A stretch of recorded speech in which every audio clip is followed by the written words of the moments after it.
مگر گڑبڑ یہ ہے کہ اب تمہارے پاس میرے اشارے پر چلنے کے علاوہ کوئی راستہ نہیں۔ اچانک اس نے پرعزم لہجے میں کہا، میں کتنا بڑا بھی پاپی ہوں پرنتو میں دیش دروہی نہیں بنوں گا، تم مجھے گولی مار دو۔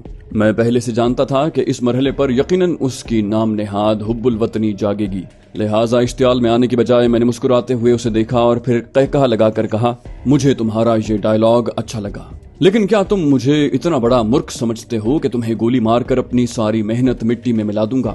نہیں مہاشے، تمہارے پاس دو ہی راستے ہیں، چپ چاپ میرے اشارے پر چلتے رہو یا ذلیل و خوار ہو کر باقی زندگی کاٹو۔ لیکن وہ اتنی آسانی سے میرے پھندے میں پھنسنے والا نہیں تھا۔ اس نے فیصلہ کن لہجے میں کہا، مجھے پتا ہے میرا محکمہ میرا کورٹ مارشل کرے گا، ہو سکتا ہے مجھے ڈسمس کر دیا جائے، نوکری چھوٹتی ہے تو چھوٹ جائے، میں اپنے دیش سے غداری نہیں کروں گا۔ میں نے بغور اس کی طرف دیکھا اور پھر ایک ایک لفظ پر زور دے کر کہا، سوری مسٹر سچن، میں تمہیں یہ بتانا تو بھول ہی گیا کہ میں نے تمہاری عیاشی کا ثبوت تمام تصویروں کا ایک اور پیکٹ بھی تیار کر کے رکھا ہے۔ ان تصویروں میں تم شریمتی کامنی کے ساتھ طرح طرح سے پوجا کرتے صاف دیکھے جا سکتے ہو۔ اگر تم نے میرے مطالبات پورے نہ کیے تو یہ پیکٹ احمد آباد میں مرن بستر پر پڑے تمہارے سسر جی کے آخری درشن کے لیے گئی تمہاری پتنی کے پاس پہنچ جائے گا۔ مجھے یقین ہے کہ اپنے بھگوان سمان پتی کو اپنے ہی بستر پر ایک کال گرل کے ساتھ رنگرلیاں مناتے دیکھ کر وہ شریمتی خوشی سے نہال ہو جائے گی۔ اس کے چہرے پر یکلخت زردی کھنڈ گئی۔ ترپ کا پتا کارگر ہوتے دیکھ کر میں نے چال آگے بڑھائی۔ میں نے کہا، مجھے پتا ہے تمہیں نوکری چھوٹنے کی پرواہ نہیں، کیونکہ شری پاٹھک لال سونی کسی بھی وقت پر لوگ سدھارنے والے ہیں۔ اس کے بعد ان کی کروڑوں کی جائیداد اور کاروبار تمہارے ہتھے چڑھ جائے گا۔ میں نے ٹھیک کہا نا؟ یہ سنتے ہی حیرت اور خوف سے اس کی آنکھیں حلقوں سے ابلنے کے قریب ہو گئیں۔ اس نے بمشکل خود کو سنبھالا۔ تم یہ سب کیسے جانتے ہو؟ میں نے اس کی حالت کا لطف لیتے ہوئے کہا، مجھے تو یہ بھی پتا ہے کہ تمہاری پتنی پہلے بھی کئی بار اس طرح کی حرکتوں پر تمہیں رنگے ہاتھوں پکڑ چکی ہے اور اس نے تمہیں آخری وارننگ دے رکھی ہے۔ اسے یہ سن کر ایک بار پھر اعصابی جھٹکا لگا۔ کئی لمحوں کے بعد اس نے سٹپٹائے لہجے میں کہا، تم یہ سب کیسے جانتے ہو؟ میں نے مسکراتے ہوئے کہا، میں تمہیں یہ بتانا تو بھول ہی گیا کہ میں بہت مہان قسم کا رشی بھی ہوں۔ میں ذرا سا دھیان لگا کر دیوار کے پیچھے چھپے بھید اور لوگوں کی من کی بات جان لیتا ہوں، ورنہ مجھے تمہارے بارے میں یہ سب راز کی باتیں کیسے معلوم ہو گئیں؟ اچانک اس کی آنکھیں چمک اٹھیں۔ میں لمحے بھر میں سمجھ گیا کہ ساری کہانی اب اس کی عقل میں آ گئی ہے۔ حالانکہ وہ اوسط عقل کا مالک بھی ہوتا تو کامنی کے ساتھ اپنی خلوت کی تصویریں دیکھتے ہی پورا معاملہ سمجھ چکا ہوتا۔ میں نے اس کے چہرے پر ناراضی بلکہ طیش کے آثار ابھرتے دیکھے۔ وہ بولا، تم نے میرے گھر میں گھس کر میری پتنی کے ساتھ میری باتوں سے یہ سب جانکاری حاصل کی ہے، اور یہ فوٹو؟ میں نے اطمینان سے ہاں میں سر ہلایا۔ کہا، ظاہر ہے یہ سندر چتر بھی تمہارے بیڈ روم میں چھپ کر بنائے ہیں۔ غصہ کیوں ہوتے ہو؟ میری کلا کی سراہنا کرو۔ آج کل کون کسی کے لیے اتنا کشٹ اٹھاتا ہے؟ تمہیں جو مفت میں عیاشی کروائی اس کا حساب تو میں نے ابھی تک مانگا ہی نہیں۔ میرا طنز سن کر وہ بری طرح تلملایا، لیکن پھر بے بسی سے سر جھکا کر رہ گیا۔ میں نے اس کی رہی صحیح مزاحمت توڑنے کے لیے اگلی چال چلی۔ میں نے کہا، یار مجھے تو یاد ہی نہیں رہا، تمہارے کارناموں کے فوٹوگرافز کا پیکٹ احمد آباد پہنچنے میں تو کئی دن لگ جائیں گے۔ ان یادگار لمحوں کی تصویری کہانی جلد از جلد شریمتی آرتی دیوی کی نظروں کے سامنے پیش کرنے کا ایک آسان طریقہ بھی تو ہے۔ تم یہیں بیٹھو، میں ٹیلی فون پر تمہارے سسرال کا نمبر ملا کر تھوڑی سی تفصیل تمہارے گھر کی سرسوتی کو بتاتا ہوں۔ وہ 1 منٹ ضائع کیے بغیر دوڑی چلی آئے گی۔ اس کے بعد تم خود اس کے سارے سوالوں کے جواب دے دینا۔ مجھے یہ سمجھنے میں ذرا بھی دیر نہ لگی کہ تیر نشانے پر بیٹھا ہے، اور اس کی رہی صحیح مزاحمت ٹوٹنے میں بھی اب زیادہ دیر نہیں لگے گی۔ کچھ دیر خاموش رہنے کے بعد اس نے سوال کیا، یا شاید اپنا خیال ظاہر کیا۔ بولا، تو تم پاکستانی ایجنٹ ہو؟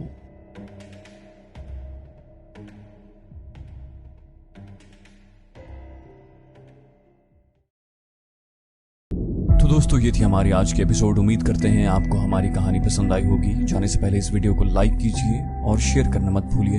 کامنٹ کر کے ہمیں بتائیے کہ آپ کو ہماری ویڈیو کیسی لگی، اور اگر ابھی تک آپ نے اس چینل کو سبسکرائب نہیں کیا تو اسے سبسکرائب کیجیے اور بیل آئیکن دبا کر آل نوٹیفیکیشنز آن کر لیجیے۔